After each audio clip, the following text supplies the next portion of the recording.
Welcome to the High Value Sales Show of Eversprint.com. I'm Malcolm Louie, the managing member of Eversprint, and today we're speaking with Clint Armstrong, the CEO and founder of the SkillsetGroup, a company that provides senior technical staffing and outsourced HR services to a diverse range of industries. Welcome to the call, Clint. Hey, thank you, Malcolm. Thanks for having me. Clint, you grew your company's revenue from $243,000 in 2014 to $8.9 million in 2017, a 3,569% increase, and now you're on track to hit $21 million in 2018.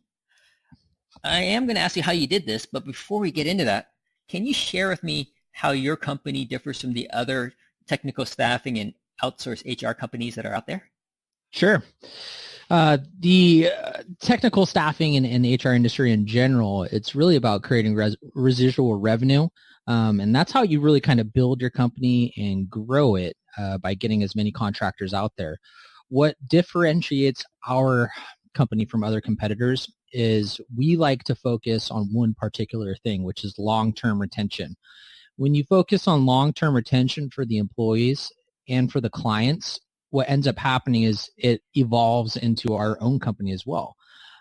So what we're creating is a situation, a win-win-win situation for everyone that's in that loop. So that'd be ourselves, the candidate, and also the employer or our client. And the fourth situation is kind of the community. The community builds off of it as well. So it's important that as these people find work, that they stay there long-term, and we provide them a road with longevity and career development and wage growth and leadership opportunities. And I think that's really differentiates SkillsetGroup from our competition and from the other competitors out there. So that means at the same time, you're not going to accept any placements, any job placements that doesn't give the opportunity for the candidate to be there for a long time then.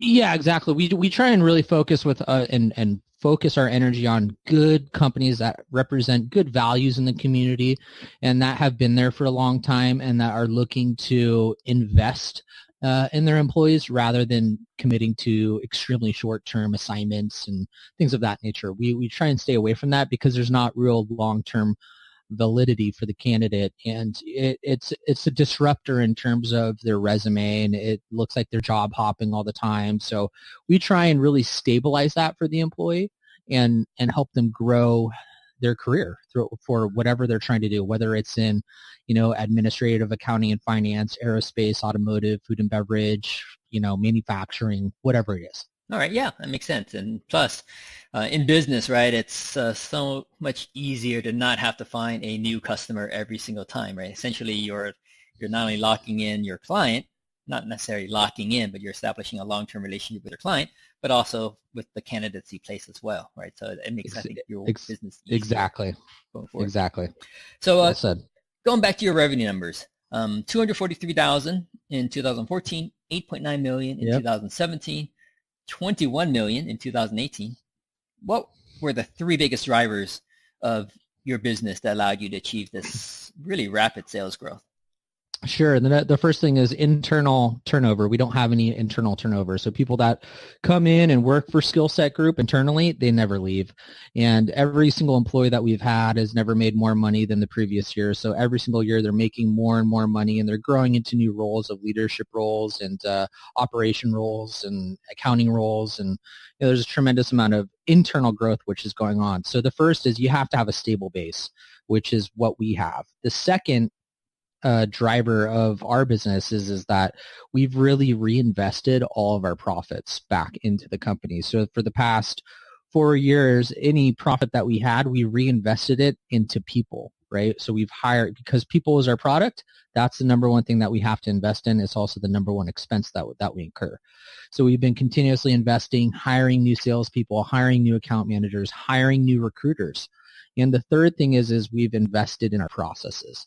So we've really defined our processes and created different recruiting processes that we've seen that scientifically prove that it's going to equate to long-term retention for our clients. We've had a tremendous amount of success doing that, and it's one of the major differentiators and disruptors that we're doing in the workplace compared to, a typical Kelly Services or a typical, select staffing. Okay, so let me recap here to make sure I have my notes straight here. So the three biggest drivers for your super rapid sales growth is that one, you have no internal turnover, and you've done that by the compensation scheme that has allowed people to get paid more. They have more responsibility. They're growing, so you have a stable base of people, and everyone just loves that, right? No one, yeah, it's just awesome. It's all about culture, right? And then the second driver is that you reinvested all your profit into your company, primarily by hiring more people, hiring more sales reps, hiring more recruiters, hiring across the board to build your company. And then the third one, you invested in more processes, better processes to help your clients. Is that about it? Exactly. Awesome. Yeah, exactly. Can we go into each of those a little bit more? So maybe talk about the first one. No internal turnover. Okay, so you're at 0% turnover. What's the industry? Pretty much, yeah. What's the industry average for turnover?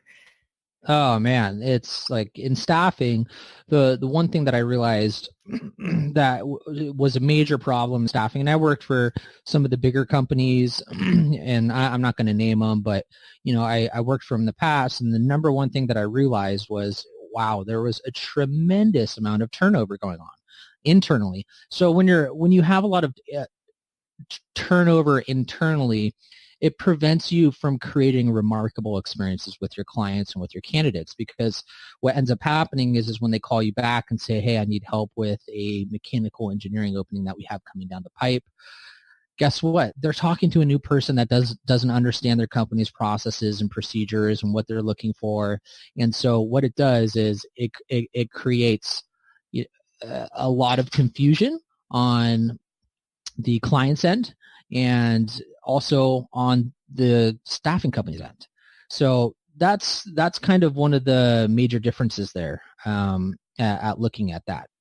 So for us, it's really about maintaining, the same contacts with the same people and making sure that they feel comfortable with them and that they understand their processes and procedures. We go into every single company and we tour their facilities. We meet their department heads. What we're doing is we're creating like a true partnership. And when you create a true partnership, then the client feels much more comfortable and there's a much greater understanding of the long-term road to success. Do you happen to recall what the industry turnover rate is typically for people in your business? The turnover rate, so I'd probably say that the turnover rate when I worked for those companies was around 40 to 50%. Did I hear that right? 40 and 50? Yeah. I would say about half the department turned over when I was there for 1 year. Wow, that's huge. Yeah, I mean, it's sales, it's sales and recruiting, and people come in, they leave, come in and leave. And other companies have much, shorter turnover, but the big ones have the biggest issues because they're more just set up to create a kind of a churning mill system. If that makes any sense. Yeah. Why would they want that though? I mean, because all the advantages you're getting, they must realize that.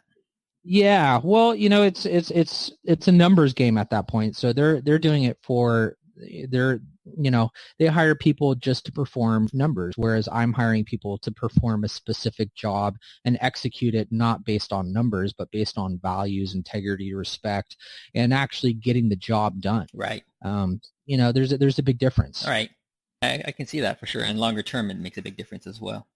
Longer term makes a huge difference. Correct. So your second big driver, you reinvested your profits into hiring more people. What's your thinking about that? Why did you decide to do that? And how are you going about hiring the right people for your firm? Right. So we decided to do it because our product is people. So the more people I bring into the company, especially individuals that produce, bring in companies, bring in sales, bring in good, strong candidate pipelines and networks. I mean, that's our product. So we're not investing in, any type of product or good, we're investing in people, and we're in the people business. So human capital management, understanding the worth of an individual compared to someone else looking at their worth, right? So we have a different way of identifying the worth of an individual and paying them in the current marketplace with candidates and internally as well. So we've hired from different industries that we feel like are very, very good for staffing that necessarily haven't come from staffing, and we've had a tremendous amount of success in that nature. And what was your second question, Malcolm? The question is really, one, why did you choose this path? And two, how do you go about finding these people to bring on board? Yeah. How do we go about finding them? So the number one answer to that is always referral based, right? So we're in the referral business just like brokers are. Something that technology can't do. It's something that, a career builder or monster.com is not going to be able to do, to really find the best people that aren't necessarily looking but get recommended, and you can get a hold of them personally. Those are the people that you're going to find that are the best fit for the jobs. Right, the ones who aren't looking. Yeah, exactly.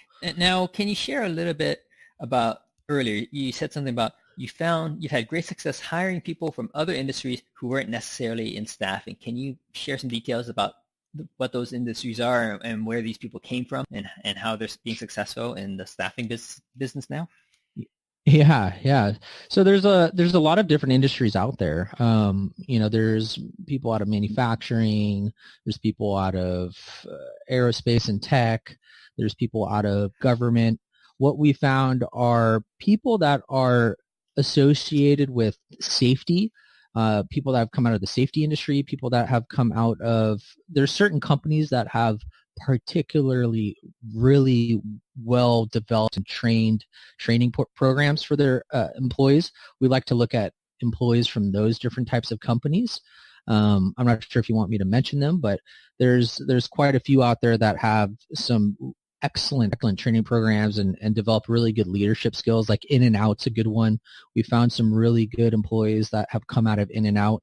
Enterprise Rent-A-Car is another one. They have really good management and training programs. So we look at some other industries out there, but a lot of times we look at specific companies that have excellent training programs and leadership development. Right. And they're not these people aren't necessarily in a staffing role when you find them. They've never been in a staffing role. Sometimes they don't even know what staffing is, but when you tell them how it works and how the different revenue lines work and processes work, they're highly intrigued and they like it because it relates a lot to what they've been doing, which is dealing with people, right, just in a different leadership capacity. And are these people that you're hiring typically only relatively recently out of college, or only have like 3 to 5 years of experience, or are you hiring seasoned people this way as well?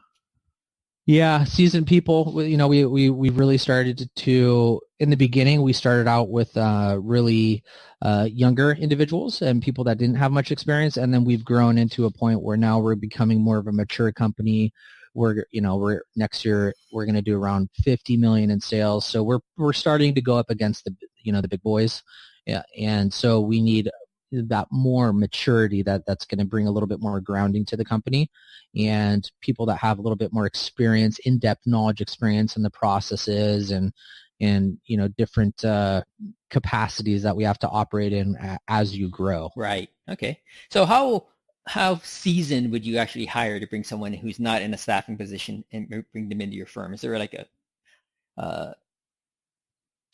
like how you mean referring to like their age? Like how old would we hire someone? Generally speaking, I mean, like does it make sense yeah, business wise, right? To hire a staffing person who's like been in some industry vertical. I guess it might make sense if you want to grow your business in one vertical, because that person's going to really know it inside out, right? Right. Yeah. So seasoned, it's funny you use the word seasoned because I refer to age because that's what a lot of people in our industry use. They're a little bit more seasoned, meaning they're just a little bit older, but it's not, you got to take your HR hat off, right? So it's interesting. I actually interviewed a person today, and she has about 26 years of chemical and plastics manufacturing, distribution, selling experience. And so she's done it internationally, worldwide. She's done it for, her customers were DuPont and, a bunch of different customers. And we're actually probably going to end up hiring her. So, and she's never been in staffing, but she has a really strong understanding of manufacturing processes, which correlates perfectly with her business and exactly what we do. So your interest in her would be to develop your business in that space that she has clearly. Yeah. She understands the manufacturing processes. So when these plant managers or when a director or vice president says, hey, we have a huge order or a big project from the government coming up or whatever the case is, we have to produce, 500,000 units and we need, we need 5 people that are going to run these, huge injection molding machines, and we need a project manager. She understands the entire scope of what that is and how that goes down, even though she's never been in staff. Right. So it's a huge asset to us to hire someone like that. That's again, we like looking at other industries for people because they understand the process and they've dealt with the people already, all throughout the process from the beginning of the life cycle development of a product, from the designing stage all the way back to the back end support of the warranty side of it, where the product's getting sold and the product's coming back, and you have to, begin to, work with your warranty. Right. So, and they probably have a huge network of potential candidates that they can draw from as well. Exactly. Yeah, okay, great. Yeah, thanks for elaborating on that. And then your third driver, investing in your processes. Can you maybe give an example of a process that you identified needed some beefing up and how you beefed it up and made it to the level that you were happy with? Yeah, sure. So we've one of the major areas that we've really invested our money in was the recruiting processes. And before we used to do kind of what the industry calls full desk or full cycle systems. And so we would have someone do sales, do the account management, and do the recruiting. And what we have decided to do was to begin to separate those processes, right? Only have someone out and go do the sales. And then we maintain the account management and the recruiters as one full job. So by doing that, we had to continuously invest in our candidate submittal process and invest in our sales processes differently because people weren't switching from one to the other. And we had different departments, different reporting going on. So when we started to streamline the operations of, the specific tasks and job duties, we really started to realize a greater efficiency and we started growing much faster when we started doing that. Interesting. In that, staffing, recruiting, I mean, this industry has been around forever, right? Why haven't they adopted this model? Because, you can see why it's more efficient, right? You have people who are specialists in sales doing sales work, right? And then you have others who are specialists in account management and recruiting, doing that work. I mean, it makes sense. So why haven't they gone for that? There are a few companies out there that have that do it that way, and I would say not all of them do it that way, but a lot of them. The industry has been moving more towards that, whereas early in the industry, it was mostly full desk everywhere that you would go, and everyone would have to do the whole process themselves. I think that people have been identifying that it's much more easier to manage to just have it done in a singular aspect. There are not a lot of people out there that are really good at multitasking. People are much better at having a singular focus and executing that in which they feel like they do the best job. Right. So, and I think it's kind of been the coming along like with the different like Six Sigma and Kaizen events and things of that nature, these efficiencies and processes and autonomy and automation has really come up and about in the past 10 years. I think it's, people are really taking effect to it much, much greater. Yeah. Good chance your sales job, if you're following the trends in the markets, oftentimes I see that job being divided up as well, right? Lead generation becomes a separate role, appointment setting a separate role, and then salespeople do literally just do sales, right? Yeah, yeah, and I think it comes with the growth of a company too. I think that as you start to grow, you're going to have to start to separate those processes just because there's only so much workload someone can take on. Yeah. You know what I Yeah, mean? definitely. So So, can you explain briefly how you can grow your business in 1 year from 8.9 million to 21 million? I mean, that's more than doubling. yeah, yeah. I mean, we had a lot of growing pains this year, so this was a big year for us in terms of infrastructure change, and when you grow that fast and you grow that much, it's really important to start to look at the sunk costs of things like your accounting departments, and the non-revenue producing departments are the places that people don't want to put money into because there's no real rate of return. It's a sunk cost. Mm-hmm. But one way that we got there was really investing money into different systems, better accounting systems. And we hired just a tremendous amount of accounting and administrative people this year to support the business growth. And I think that's one area that people totally overlook. And then when you get a big customer and, something hits the fan, you lose the customer. And that was kind of your opportunity to execute. Yeah. So you gotta execute on all levels, but especially on the levels that are non-revenue producing, yep.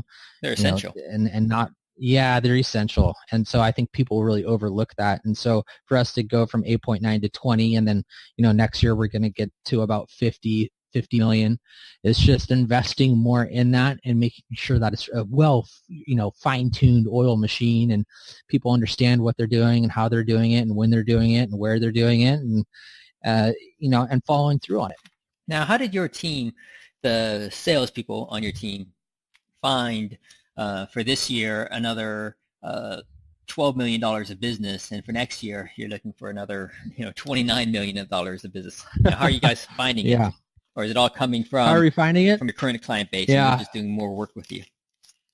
Well, some of it's growing with the customer. It's been a lot of that for us, is we found the right customers and grown with those customers and invested in those customers. And also a lot of it is acquiring new customers. So for example, the year that we got to 8.9 million, I think we had about 36 new customers. Compared to this year, we had 91 wow. new customers. And I think we got another 3 new customers. So we're at like 94 customers. So almost 100 new billing customers. And then next year we'll probably be at, another 150 new customers.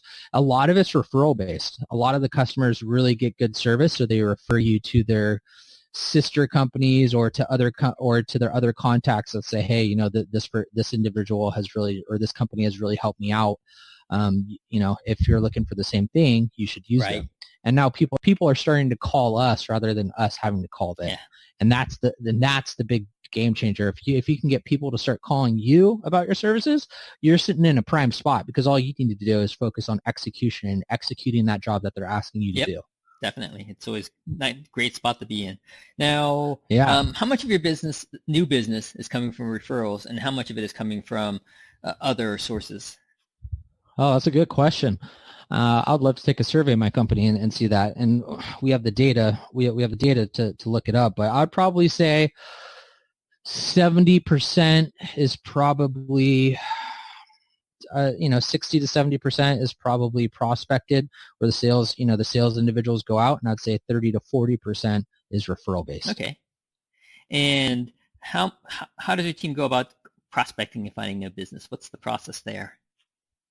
There's a lot of different processes there. I mean, we do a lot of skilled marketing. So we have these things called what we call NPCs, and we have the most placeable candidates. So we have our we call it our teal team, which is our technical engineering leadership team, and we have these candidates that are currently interviewing with some of our other clients.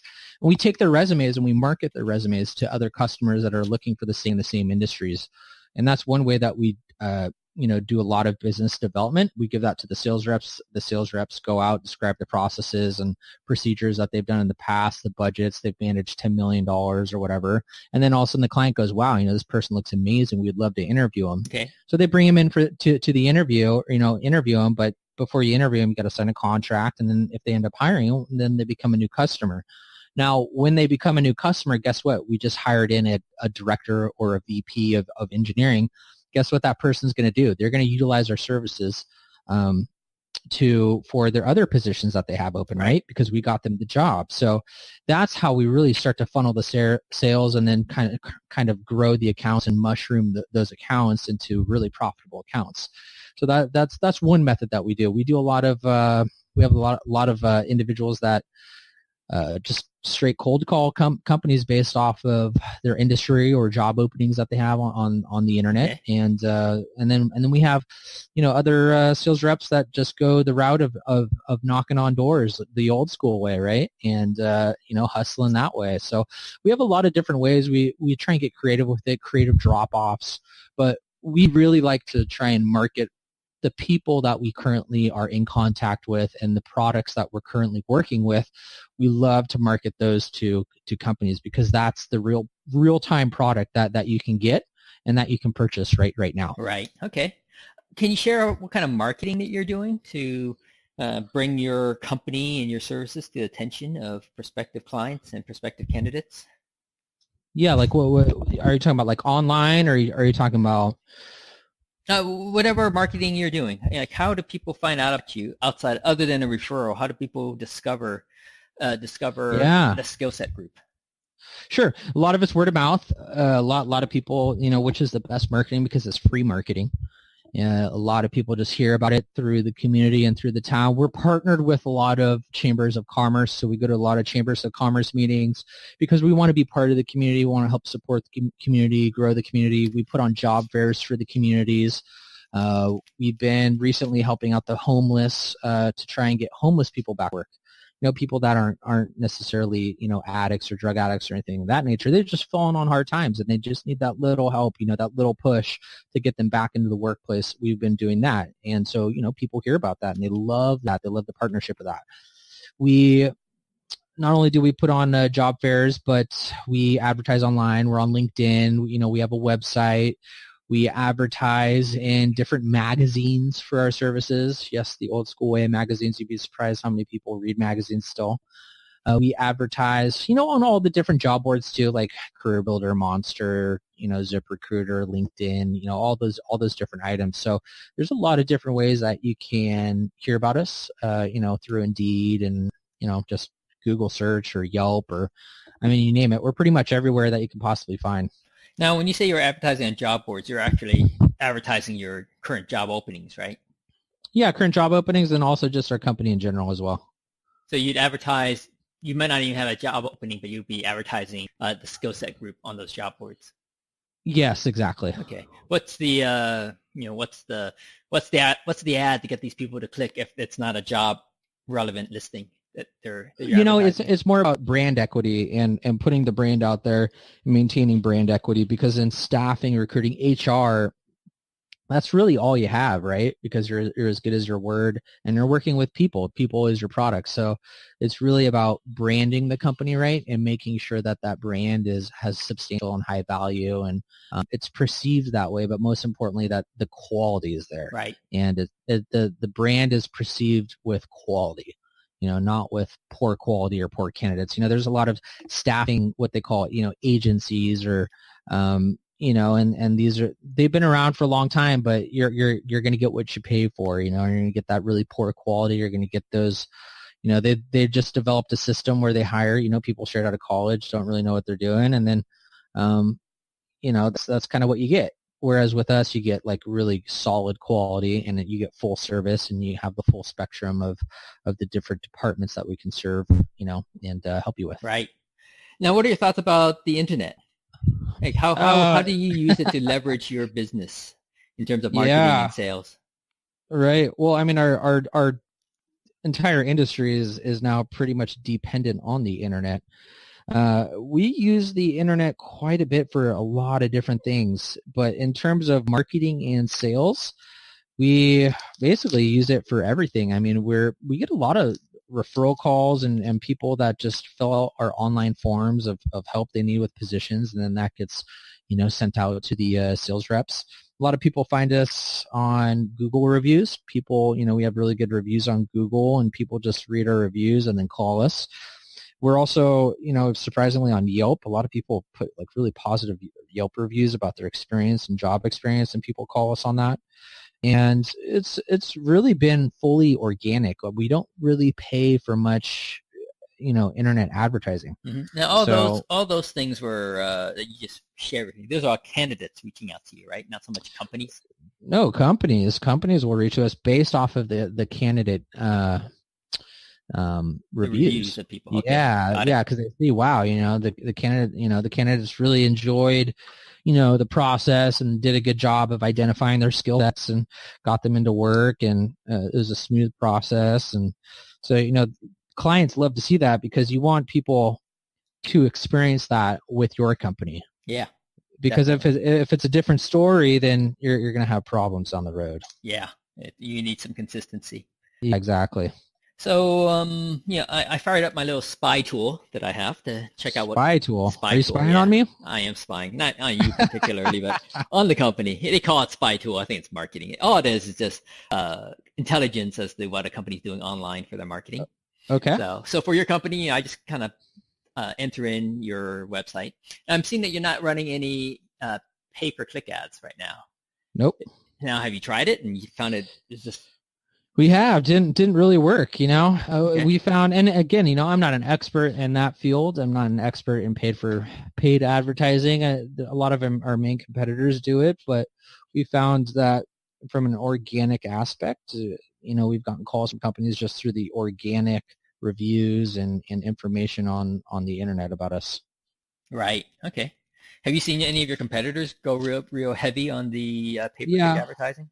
Yeah, and typically those companies are publicly traded and have big budgets and can spend $10,000 or $20,000 a month on a billboard or something of that nature to help drive candidate traffic or client traffic. Right. Okay.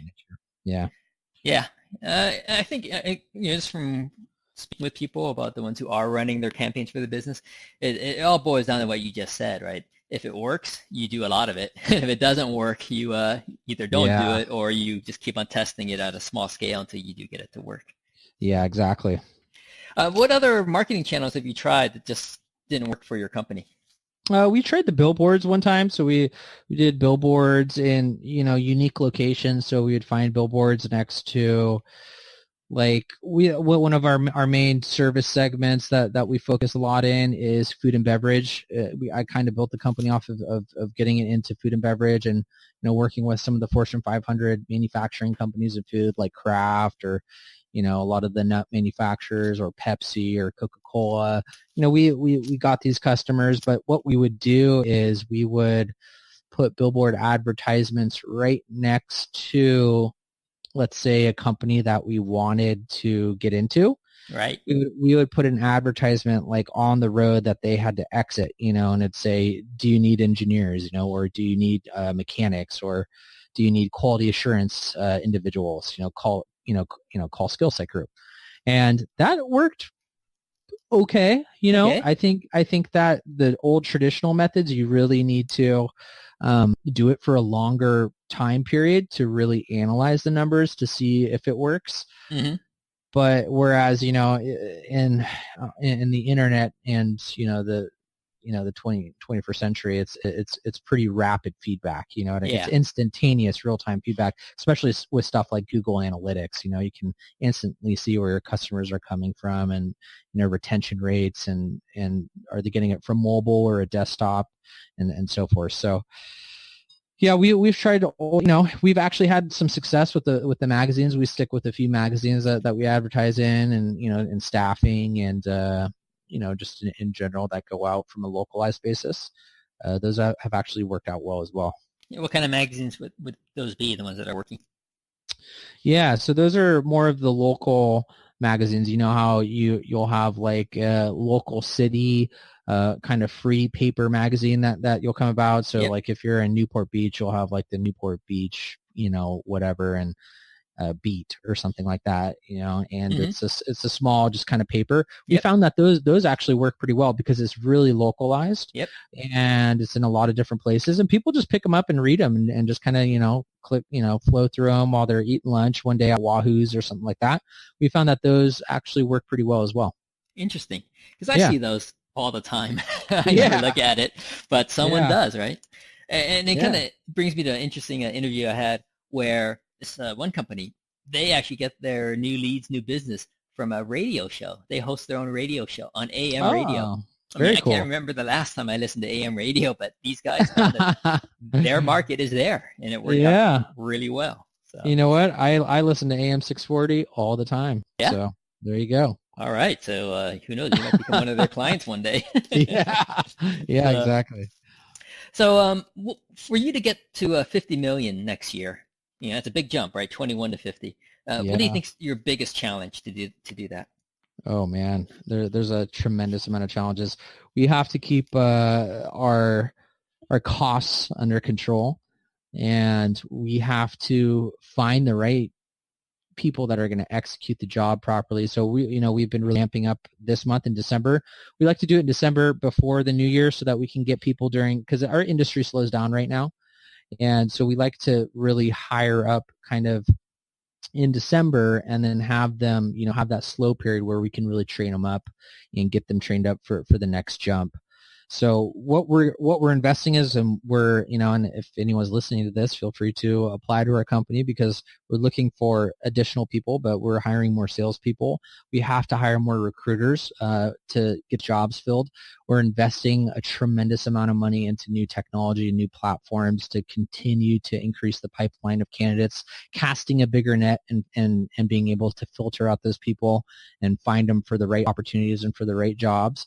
And we're investing a tremendous amount of money on our back end, so our infrastructure, and also, our legal side too, right? So because we're in the people business, people, they whether or not they're injured or not, but people will say, hey, this went wrong, and you're going to have that from time to time. So you need to make sure you have a good, conscious legal department that can help guide you in the right direction as you take on bigger customers and you take on bigger roles. And and as things start to happen, you just need to make sure that you're set up properly with the insurance and, the back end of payroll and accounting and finance, and just making sure everything runs smoothly. So we've been investing a tremendous amount, and we're getting ready for the next ramp up. We have the customers to grow with to get there.